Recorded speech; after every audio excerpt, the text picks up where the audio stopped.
Shri Krishna Chaitanya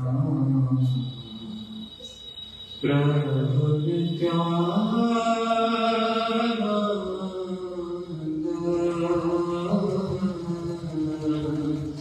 Shri Krishna Chaitanya Prabhu Nityananda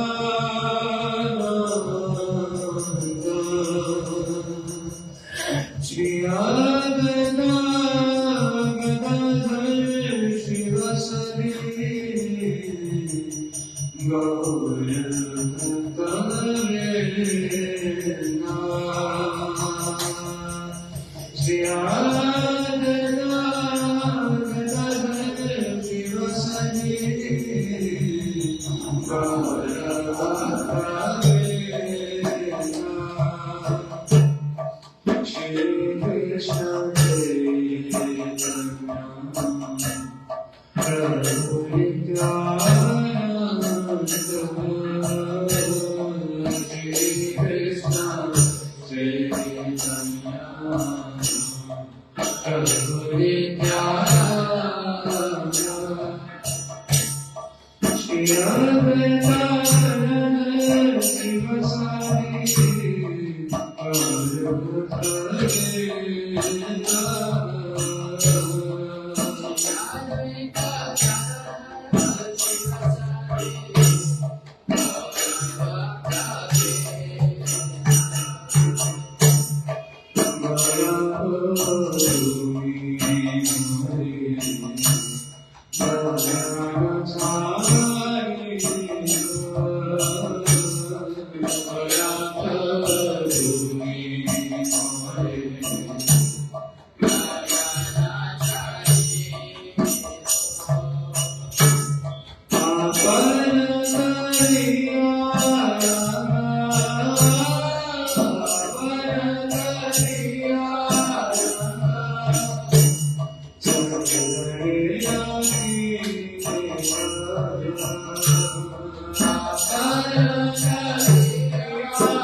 Hare Krishna,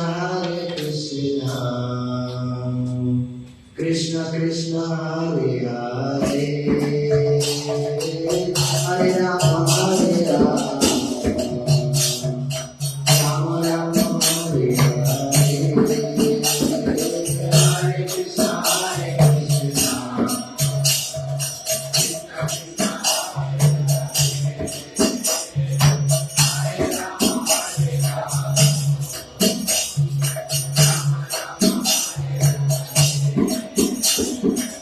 Hare Krishna, Hare Krishna,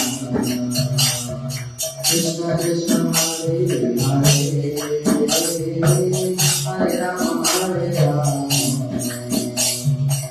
Rama Rama, Hare Hare, Hare Krishna, Hare Krishna.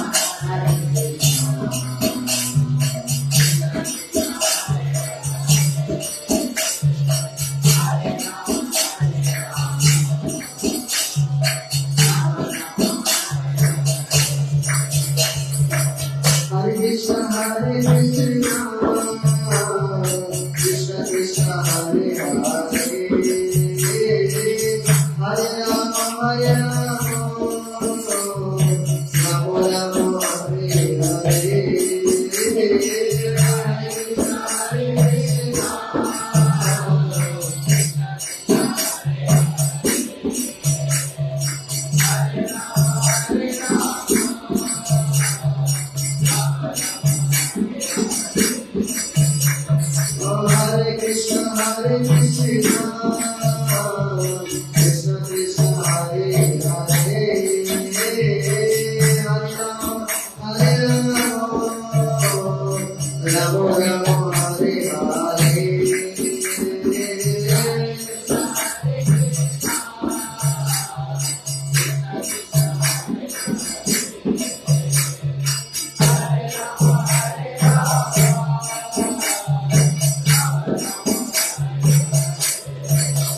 Bolo Hare Krishna, Hare Krishna, Krishna Krishna, Hare Hare, Hare Rama, Hare Rama, Rama Rama, Hare Hare, Hare Krishna, Hare Krishna, Krishna Krishna, Hare Hare. Bolo Hare Krishna, Hare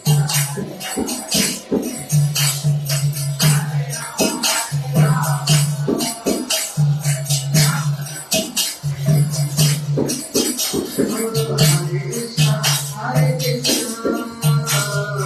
Krishna Krishna, Hare Hare, Hare Rama, Hare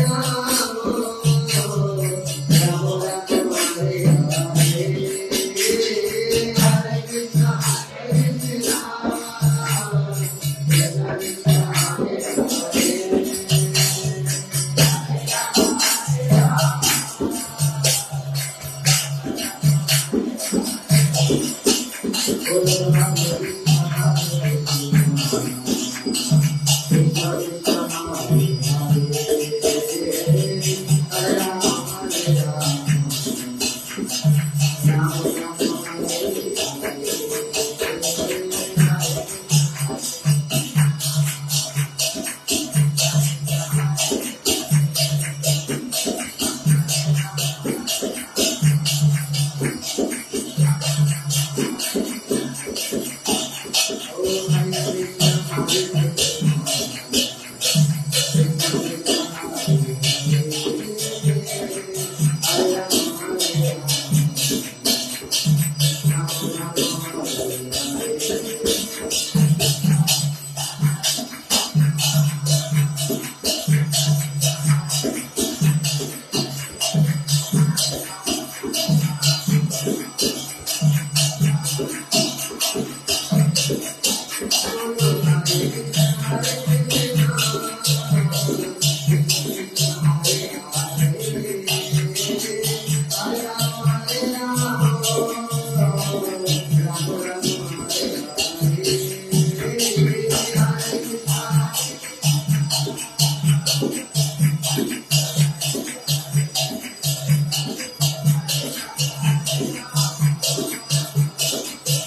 लगा लिखा।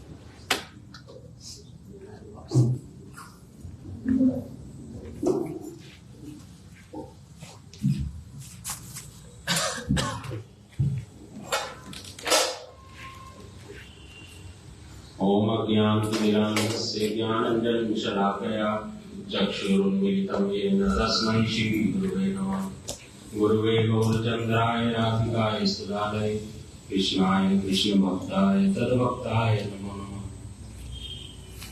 वाञ्छाकल्पतरुभ्यश्च कृपा सिन्धुभ्यश्च च पतितानां पावनेभ्यो वैष्णवेभ्यो नमो नमः। श्री कृष्ण चैतन्य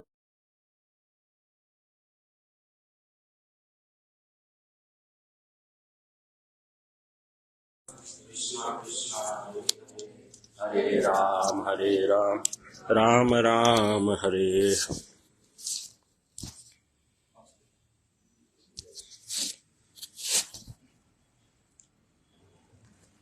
आज बड़ी विशेष तिथि है। जगत गुरु शिला प्रभुपाद जी के एक परिकर जिनका नाम श्री जगत बंधु भक्ति रंजन प्रभु जी का आज शुभ तिरोभाव तिथि है। तिरोभाव तिथि अर्थात आज ही के दिन वो भगवान राधा कृष्ण की लीला में प्रवेश कर गए थे। हमारा सौभाग्य है कि श्री श्रीमद् भक्ति विज्ञान शिला भारती गोस्वामी महाराज जी के द्वारा हम सबको ये प्रभुपाद जी के परिकरों के विषय में पता चलता है कि किस प्रकार से प्रभुपाद जी के परिकर, उनका क्या वैशिष्ट्य है, भक्ति के राज्य में उन्होंने हमें क्या प्रदान किया है और कैसी श्रेष्ठ शिक्षाएं प्रदान करते हैं अपने आचरण के माध्यम से। उसको हम सुनते हैं प्रभु जी के मुखारविंद से, भक्तों के मुखारविंद से। तो आज हम उनके विषय में सुनेंगे। तो एक ग्रंथ है मेरे परम स्नेही प्रभुवर, उसमें श्री श्रीमद् भक्ति विज्ञान भारती गोस्वामी महाराज जी ने लिखा कि किस प्रकार से जो श्री जगत बंधु जी हैं, श्री जगत बंधु प्रभु, वो शिला प्रभुपाद जी की बहुत सारी सेवाएं करते थे और उसके कारण प्रभुपाद जी ने उनको एक उपाधि दी थी, श्रेष्ठ आर्य। श्रेष्ठ आर्य की उपाधि उनको दी थी। प्रभुपाद जी अपने सभी भक्तों को जो उनकी हरि गुरु वैष्णवों की सेवा में हेल्प करते थे, उनको अलग अलग उपाधियां दिया करते थे। उनकी सेवाओं जिस प्रकार की वो सेवा करते थे, तो इनको श्रेष्ठ आर्य की उपाधि इसलिए दी। उसका अर्थ बता रहे हैं। श्रेष्ठ अर्थात सर्वोत्तम और आर्य अर्थात सरल ब्राह्मण, जो अपनी सरलता को भगवान की सेवा में नियुक्त करता है। अर्थात प्रभुपाद जी बताते हैं कि जो सरलता है उसका दूसरा नाम वैष्णवता है। मतलब अगर हमें वैष्णव बनना है तो एक सरल हृदय वाला बनना होगा, तो सरल हृदय वाला ही वैष्णव कहलाएगा। इसलिए इनको महान वैष्णव की उपाधि उनको दी, श्रेष्ठ आर्य की, कि ये सारे ब्राह्मणों जो भगवान की सेवा करते हैं उसमें सर्वोत्तम ये हैं, श्रेष्ठ आर्य। किस प्रकार की सेवा करते थे, एक लीला के माध्यम से बताया। ये कोलकाता में रहते थे और कोलकाता में शिला प्रभुपाद जी पहले एक किराए के मकान में भक्ति का सेंटर खोल रखा था। उसका एड्रेस वहां पे बता रखा है, 1 नंबर उल्टा डांगा रोड पर। तो वहां पर प्रचार करते थे।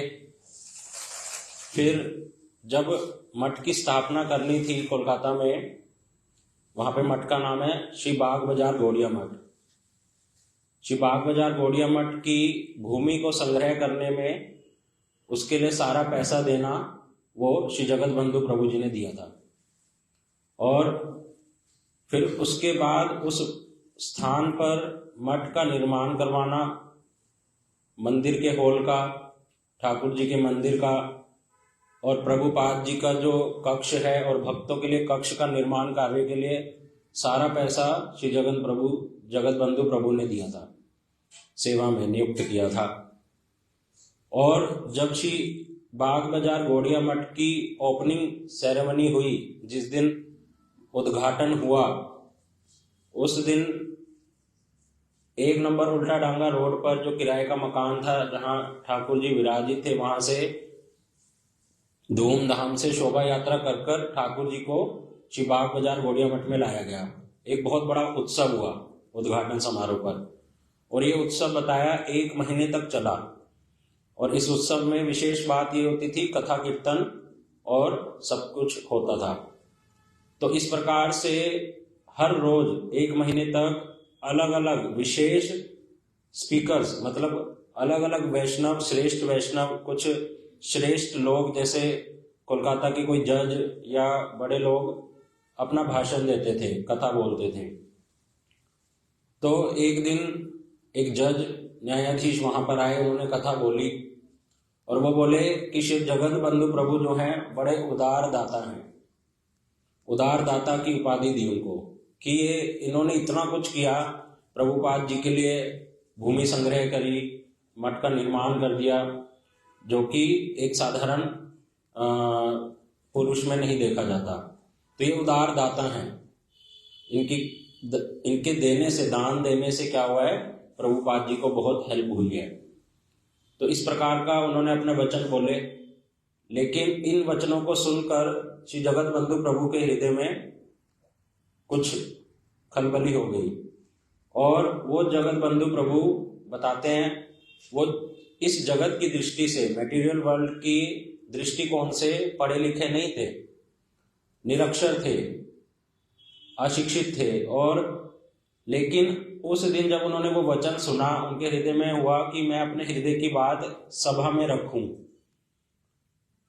पहले उनके हृदय में ये बात नहीं थी, ना उन्होंने इससे पहले कभी सभा में कथा बोली थी, कभी भी नहीं। लेकिन उस दिन जब वो न्यायाधीश की बात सुनी उन्होंने, जब उनको उदार दाता की उपाधि दी गई, तब उनके हृदय में बात आई, वो अपने हृदय की बात रखना चाहते थे। तो प्रभुपाद जी से अनुमति मांगी और प्रभुपाद जी ने हाँ कर दी।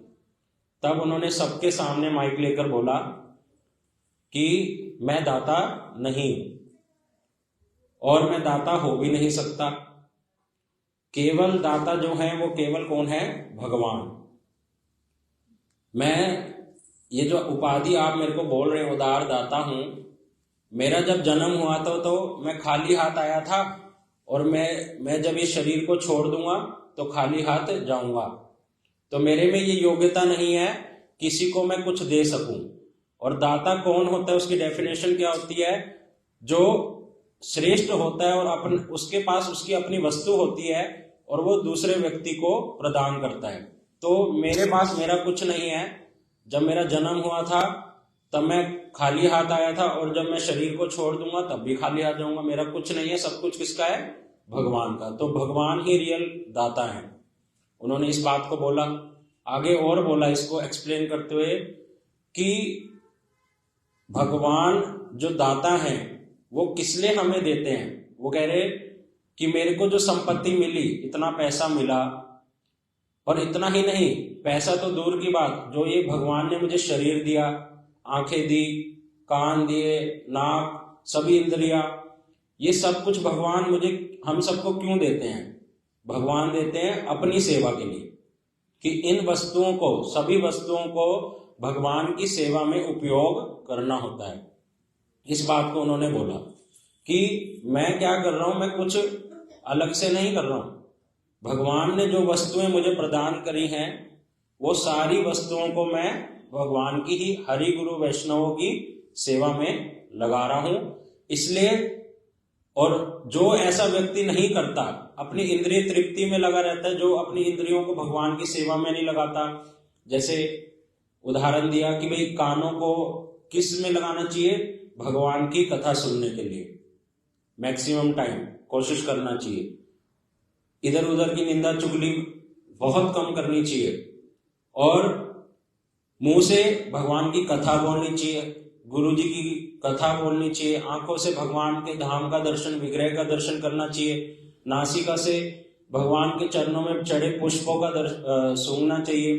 तो इस प्रकार से अपनी इंद्रियों को, शरीर को, जो भी वस्तु भगवान ने प्रदान करी है, वो हम सुनते हैं अम्बरीश महाराज जी के उदाहरण से एक भागवत जी में कि किस प्रकार से अम्बरीश महाराज जी अपने उदाहरण के माध्यम से समझाते हैं कि एक बड़े राजा होकर भी वो अपनी सारी इंद्रियों को भगवान की सेवा में नियुक्त करते थे, सारे समय को।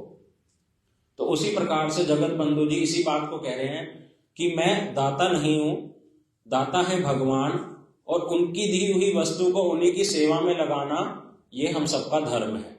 वो शिक्षा प्रदान कर रहे हैं सबको, और ये कोई बाहरी वचन नहीं है उनके, ये उनकी अनुभूति है। हम लोग कभी कभार बोल देते नहीं नहीं प्रभु जी सबका भगवान का दिया, उनकी सेवा में लगा रहे हैं। हम लोगों का बिना अनुभव किए बोलना है, लेकिन उनको अनुभूति है, वो इस बात को समझ रहे हैं कि हाँ सच्ची में किस प्रकार से शरीर और सारी इंद्रियां भगवान के द्वारा दी गई हैं। जो भी वस्तु मेरे पास आज है वो भगवान की ही कृपा से मिलता है, कोई ये अपने भोग के लिए नहीं है, इंद्रियों को सेटिस्फाई करने के लिए नहीं है, ये केवल और केवल भगवान की सेवा में उपयोग के लिए है। जो ऐसा नहीं करता वो चोर कहलाता है, ठीक है ना, क्योंकि दूसरों की संपत्ति लेकर उसको अपने लिए यूज करना उसको चोर बोलते हैं। इस बात को जगत बंधु जी ने बोला। फिर जगत बंधु जी ने ये भी बोला कि मैं चोर नहीं हूं और मैं नमक हरामी भी नहीं हूं और साथ ही साथ मैं दाता भी नहीं हूं। उन्होंने दोनों पक्ष रखे कि मैं चोर भी नहीं हूं, क्यों? क्योंकि मैं भगवान की दी गई सारी वस्तुओं को उनकी सेवा में लगाता हूं, और मैं दाता भी नहीं हूं, क्यों? क्योंकि दाता कौन है? केवल भगवान। तो इसलिए जो न्यायाधीश हैं वो उनका काम क्या होता है? जज का, वो हमेशा सत्य वस्तु को प्रकाशित करते हैं। तो आज आपने क्या करा है, आपकी जो बात है वो मुझे बड़ी अनुचित लगी, असत्य लग रहा है उसमें। आपने कहा मैं उदार दाता हूं, मैं दाता नहीं हूं, कौन है? भगवान है। और आपने ये जो वचन कहे हैं ये मुझे उत्साह देने के लिए, देखो कितनी वैष्णवों का कितना सूक्ष्म दृष्टि, डीप उनका दर्शन होता है। वो कह रहे जज की जो बात है वो उसको क्या अपने ऊपर कैसे ले रहे हैं कि जैसे मानो वो कह रहे हैं कि आपने ये वचन मेरे को उत्साह देने के लिए बोल रहे हैं कि ताकि मैं हरि गुरु वैष्णवों की सेवा और अच्छे से कर सकूं। इस प्रकार से श्री जगत बंधु प्रभु ने अपना कथा बोली, आंसर दिया, जिसको सुनकर सब हैरान हुए। प्रभुपाद जी बड़े प्रसन्नचित हुए और महाराज जी वर्णन करते हैं कि ऐसी भावना हम सबके हृदय में कैसे आ सकती है कि हम ठीक से समझ सके कि सारी वस्तु भगवान की सेवा में कैसे लगानी है। ये एक आर्ट है, गुरुजी बोलते हैं ये एक आर्ट है भगवान की सेवा में उनकी वस्तुओं को लगाना। तो जगत बंधु जी, जो श्री जगत बंधु प्रभु हैं, वो प्रभुपाद जी के परिकरों का क्या करते थे? कथा सुनते थे। उनका उनसे संग हुआ था, वैष्णव संग के कारण उसके फल स्वरूप उनके हृदय में ये दीनता आई और ऐसी भावना आई कि किस प्रकार से मुझे प्रभुपाद जी की सेवा करनी है, भगवान की सेवा करनी है।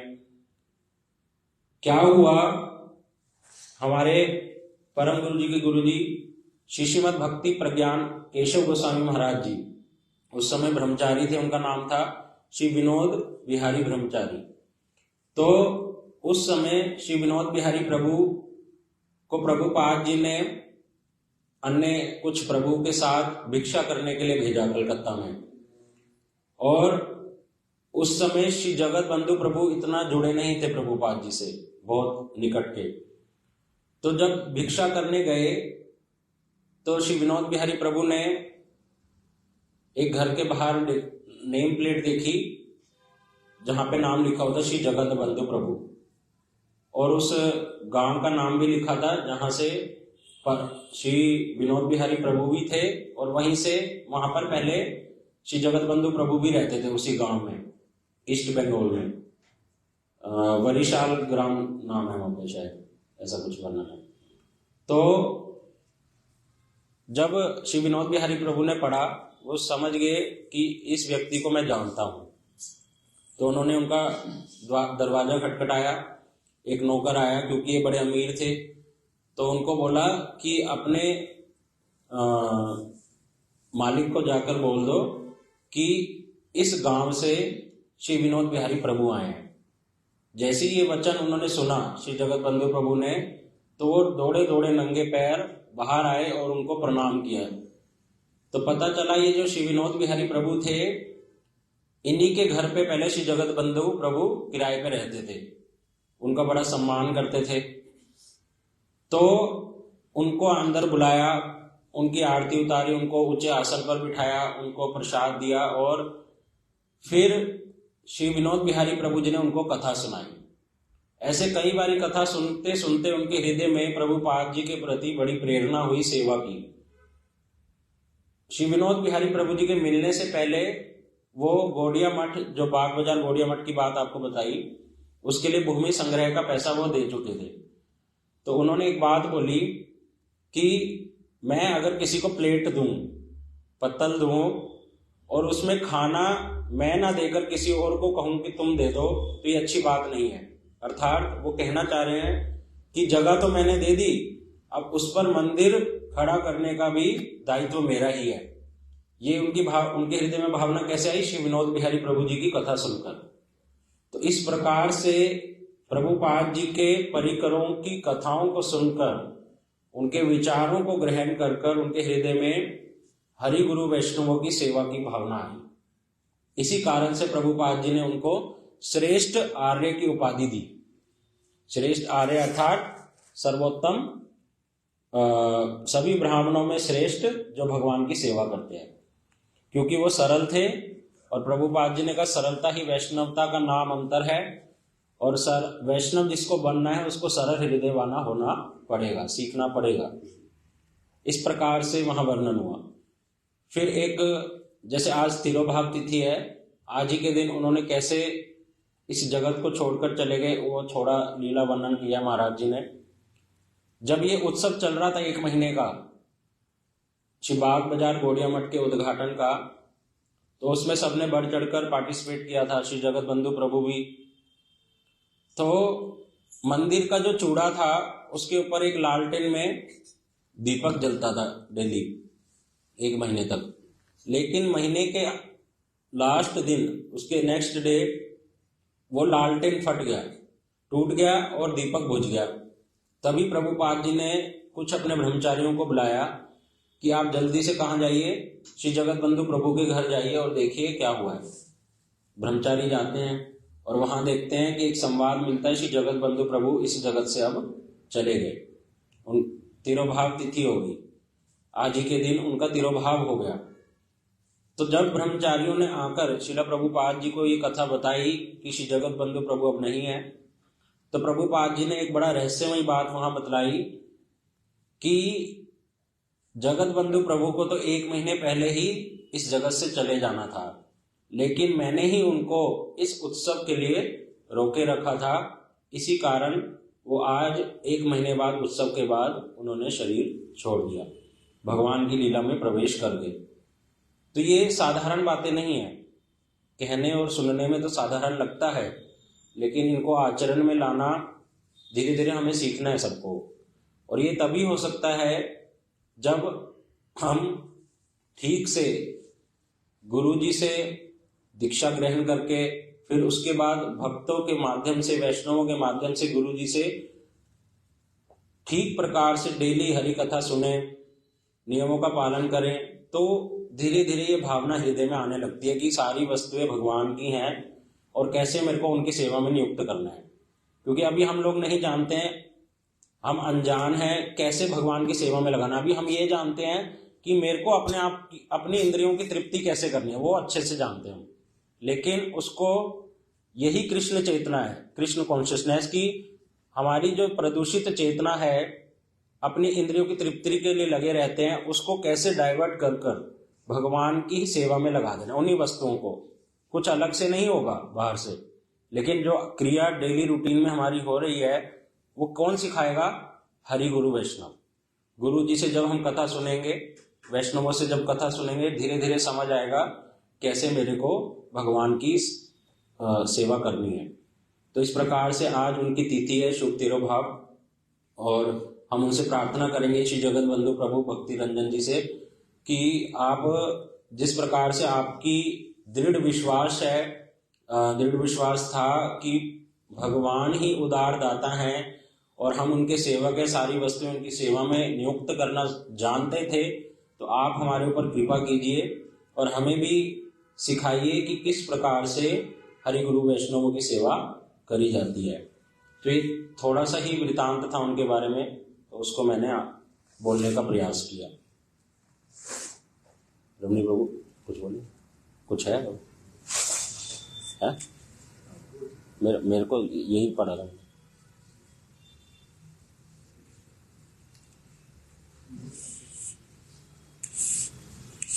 आ जाओ।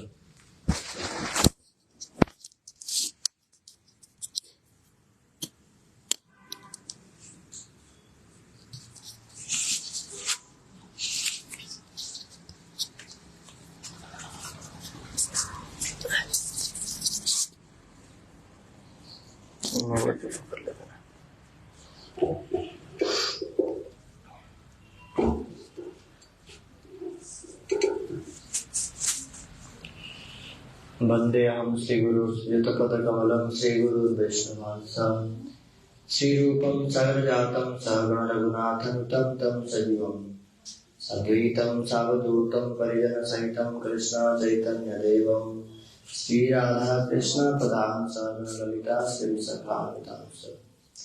हरे कृष्णा कृष्ण कृष्णा हरे हरे, हरे राम राम राम हरे हरे। तो अभी हम सब लोगों ने हमारे वासु प्रभु जी से श्री जगत बंधु भक्तिरंजन प्रभु जी के कुछ गुणावली महिमा कीर्तन को श्रवण किया। जैसे कि वो बतला रहे थे, इसलिए प्रभुपाद जी ने उनको कौन सा उपाधि दिया था? श्रेष्ठ आर्य।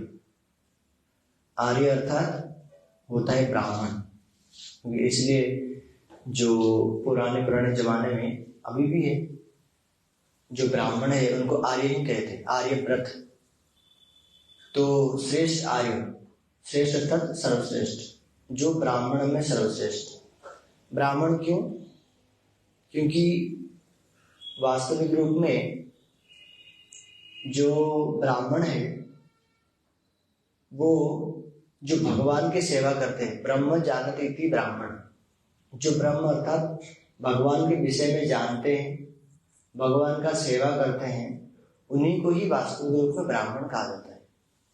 जन्म से नहीं, जो जिसके अंदर ये वाला गुण है, जो क्या करते हैं, ब्रह्म के विषय में, ब्रह्म अर्थात भगवान के विषय में जो जानते हैं, जानते का अर्थ भगवान के तत्व, भगवान किस प्रकार सर्वश्रेष्ठ है, सब कुछ भगवान ही प्रदान करते हैं और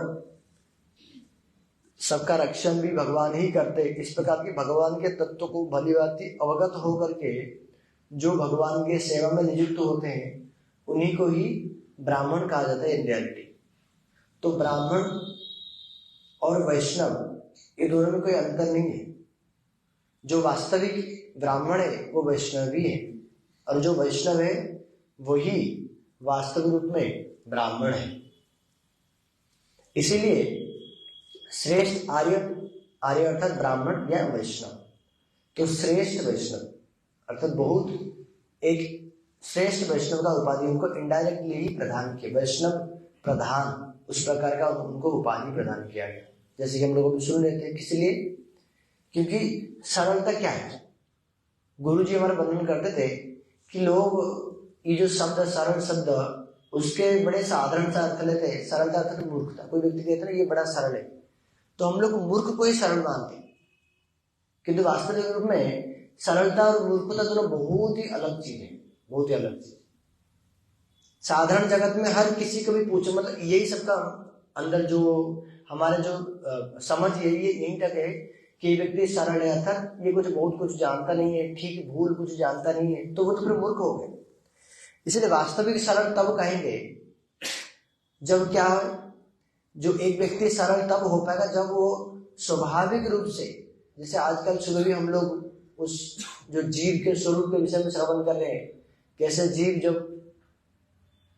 जब प्रकट हुआ था तो क्या था, अत्यंत पवित्र ही था, भगवान का सेवा में ही संलग्न था, सेवा में निमज्जित था।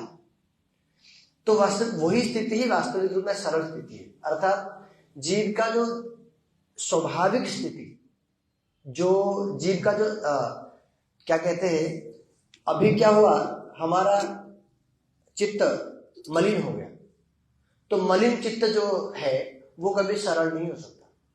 स्वच्छ चित्त, जब भगवान ने हमें सृष्टि किया था तब हमारा चित्त जिस प्रकार के निर्मल था, जिससे क्या होता था, भगवान का सेवा में हम लोग वास्तविक जो वस्तु, वास्तविक हमारे कल्याण की जो वस्तु है वो उसको हमारा भान था। हम लोग जानते थे कि मेरा वास्तविक रूप में कल्याण किस में है। तो उस स्थिति को ही कहा जाता है सरलता वाली स्थिति। जब कोई व्यक्ति वास्तविक रूप में मेरा आत्मा कल्याण किस में है, इस विषय को जो अच्छी तरह से जानता है, इस विषय को अनुभव करता है कि हाँ वास्तविक रूप में मेरे आत्मा कल्याण किस में है, तब वो व्यक्ति कहलाता है वो सरल है, वही सरलता है। तो इसलिए आर्य अर्थात सरल, क्योंकि ब्राह्मण क्या होते हैं, सरल होते, सरल अर्थात स्वाभाविक होते, भगवान के सेवा उनके स्वभाव में होता है, इसीलिए उनको सरल भी कहा जाता है। इसीलिए सरलता का दूसरा नामांतर क्या है, वैष्णव होता है। क्यों? क्योंकि जो वास्तविक वैष्णव होंगे वो वास्तविक रूप में अपने नित्य कल्याण, नित्य मंगल जिसमें है उसमें रत होंगे, अर्थात भगवान की सेवा में रत होंगे। किसलिए? हम लोग भगवान के ही अंश हैं, इसलिए हमारा स्वाभाविक जो क्रिया है वो भगवान का सेवा करना, जो हमारे प्रभु। तो जब हम लोग अपना स्वाभाविक क्रिया में रहेंगे, जब ऐसा वाला हमारा स्वभाव होगा कि नहीं मुझे अभी इस बात का संपूर्ण रूप से अनुभव है, तब जाकर के हम लोग कहलाएंगे सरल। तो उसी स्थिति को ही कहा जाता है वैष्णव।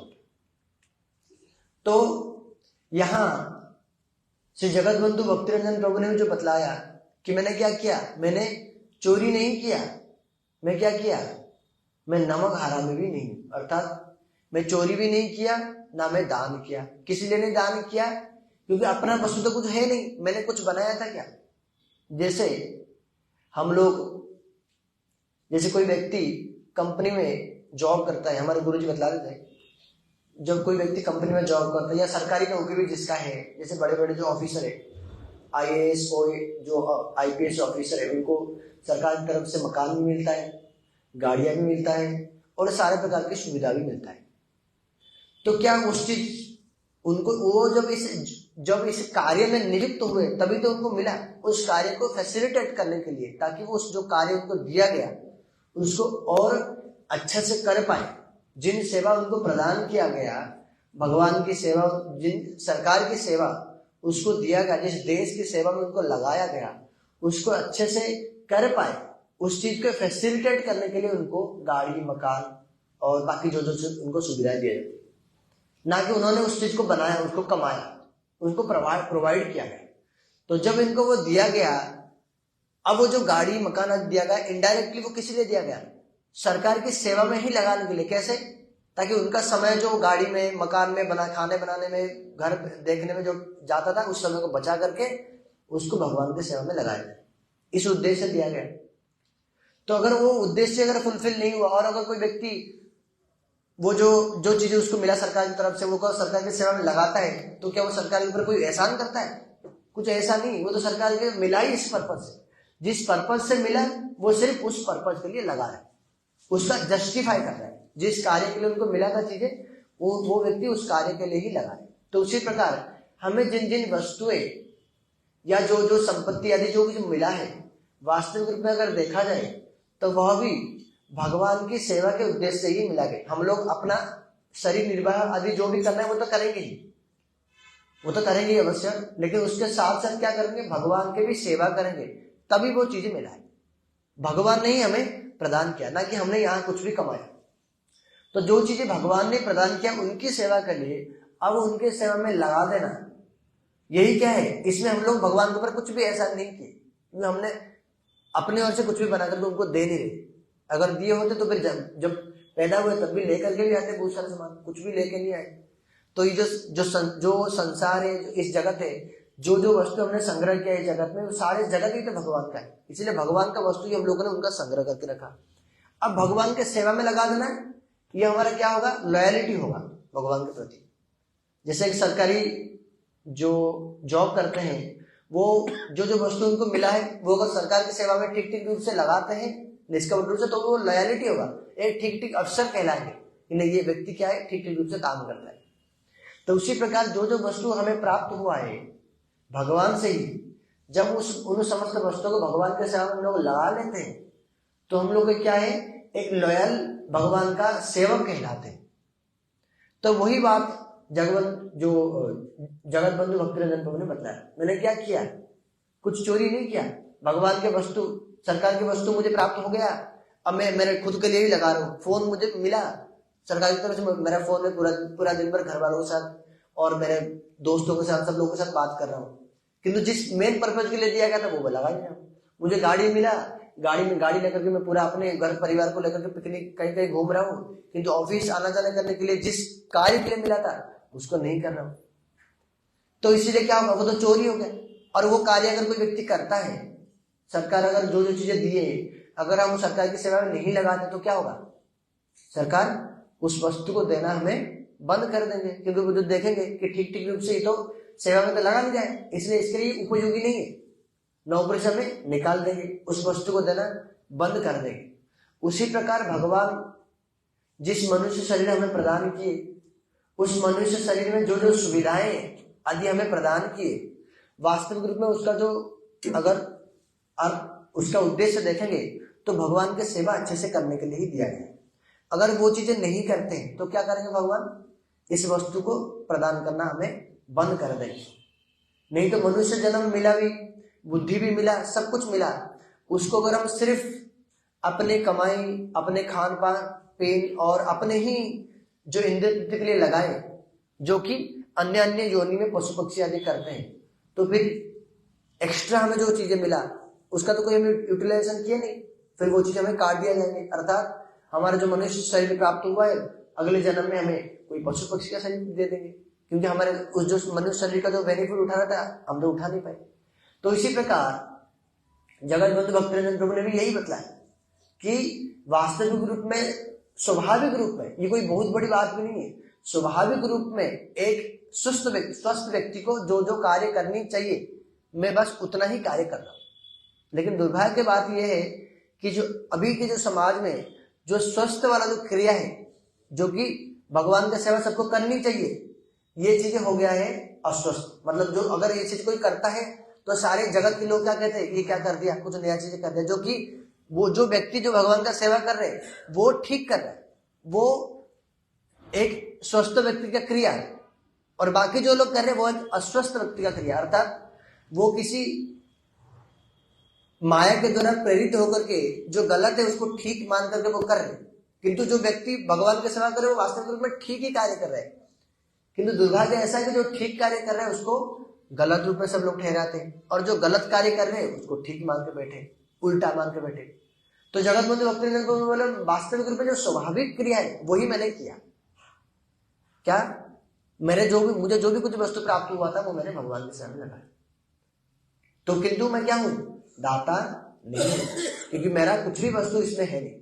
इसलिए हम लोग भी क्या है, दाता नहीं है। इसलिए भगवान को जो भी कुछ किया जाता है, सेवा किया जाता है, वो इसी उद्देश्य से नहीं किया जाता है मैंने भगवान को, गुरु वैष्णव को कुछ वस्तु प्रदान कर दिया तो मैंने उनका कुछ एहसान कर दिया, इस उद्देश्य से कभी भी नहीं किया जाता है। सेवा का जो भावना होता है वो ये होता है, हमारे गुरु जी बतलाते हैं कि जो सेवा करते हैं, जो सेवक, उनका ये भावना होता है कि मेरा जो वस्तु है उसको ग्रहण करके भगवान या गुरु वैष्णव वह मुझे कृतार्थ किए, इससे मेरा ही कल्याण हुआ। कि जबकि जगत में जब हम लोग इसको कुछ देते हैं, किस भावना से कि इस व्यक्ति के पास वस्तु है नहीं, कोई भिखारी भीख मांग रहा है खाने के लिए, हमने उनको 10 रुपए दे दिए, तो किस भावना से, इसके पास पैसा नहीं है, इसको हम देने से ही खा पाएगा, नहीं तो भूखा रहेगा, इस भावना से ही तो देते।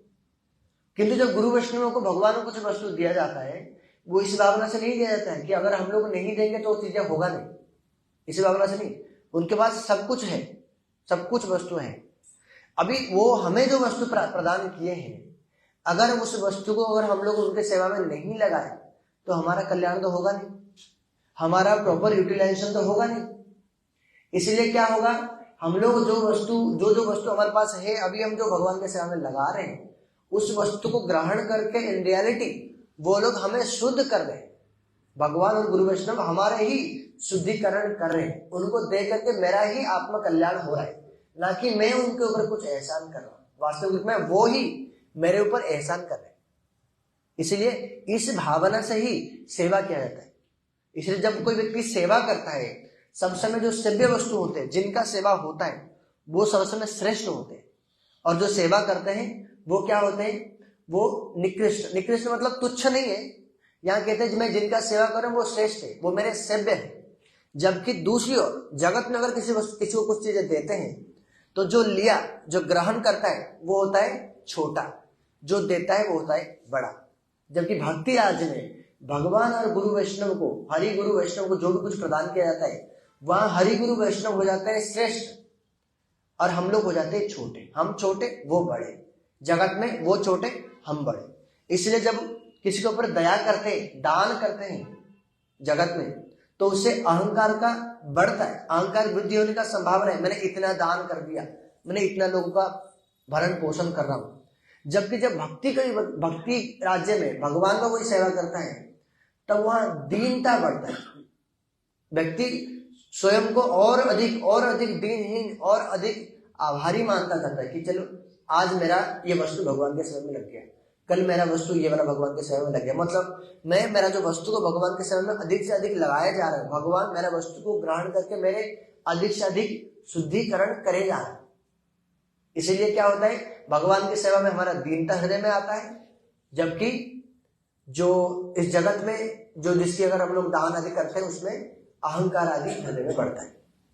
किंतु इस बात को समझ कैसे आएगा, वो जगत बंधु भक्ति रंजन प्रभु वो ज्यादा पढ़े लिखे तो थे नहीं, हम लोगों ने भी सुना, बहुत अधिक ऑलमोस्ट निरक्षर ही थे, तब भी इस बात को समझ कैसे गए, साधु संग से।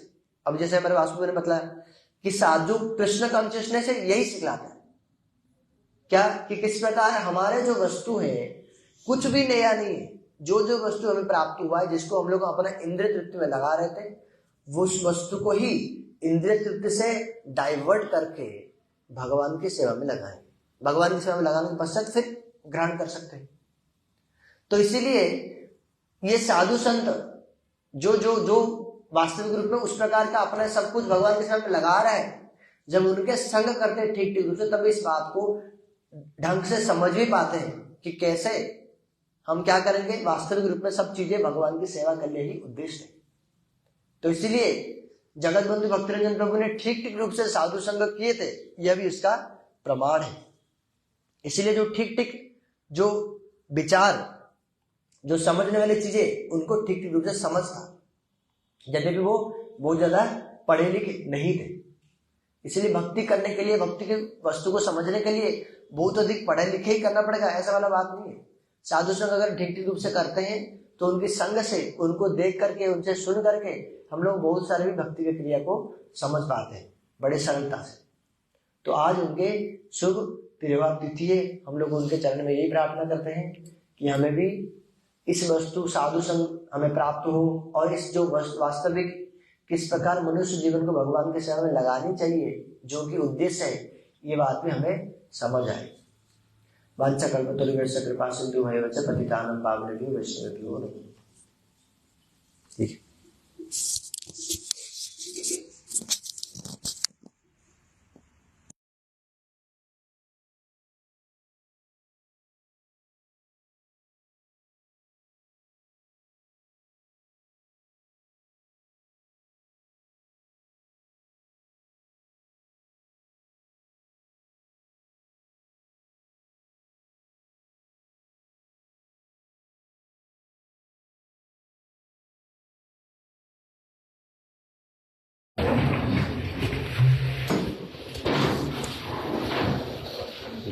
सुरम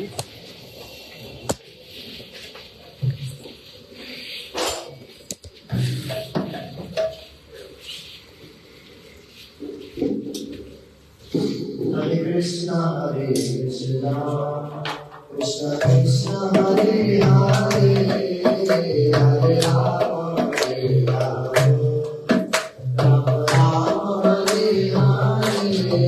Hare Krishna, Hare Krishna, Krishna Krishna, Hare Hare, Hare Ram, Hare Ram, Ram Ram, Hare Hare, Hare Krishna, Krishna Krishna, Hare Hare, Ram Hare Ram, Ram Ram, Hare Hare, Hare Krishna, Krishna Krishna, Hare Hare, Hare Ram, Hare Ram, Ram Ram, Hare Hare, Hare Krishna,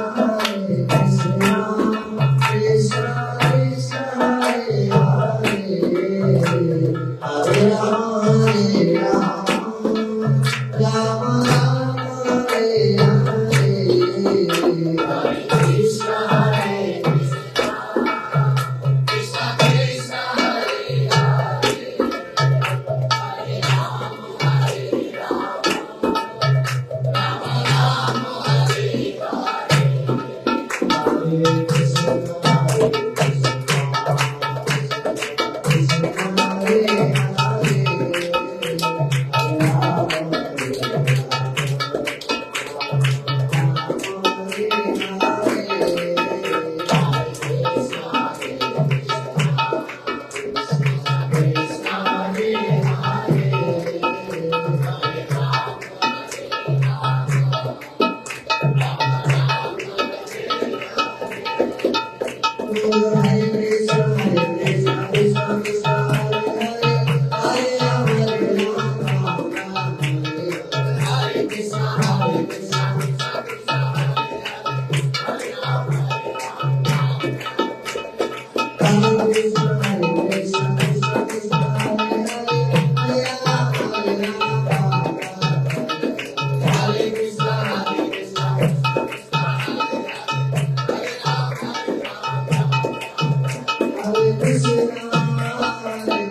Hare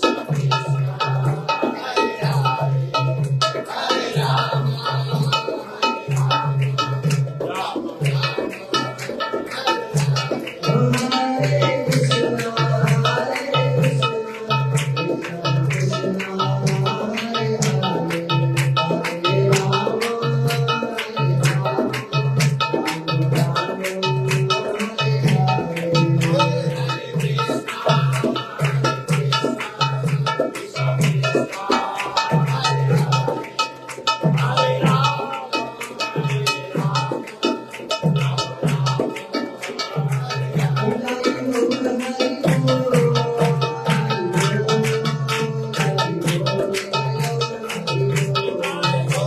Hare जय श्री श्री गुरु गौरांग राधा कुमार बिहारी श्री राधा कुमार बिहारी श्री राधा कुमार श्री राधा माधव की जय। जय श्री राम कृष्ण सुपाल सुंदर इस्मान भक्ति ज्ञान सुनाते गोस्वामी महाराज की जय। श्री राम कृष्ण सुपाल सुंदर इस्मान भक्ति ज्ञान नारायण गोस्वामी महाराज की जय। समस्त धर्मात्मा गौड़ीय गुरु की जय। अनंत कोटि वैष्णव की जय। समाधि भक्त की जय। श्री जगन्नाथ भक्ति प्रभु की जय। प्रदेश सेवा की महामहोत्सव की जय।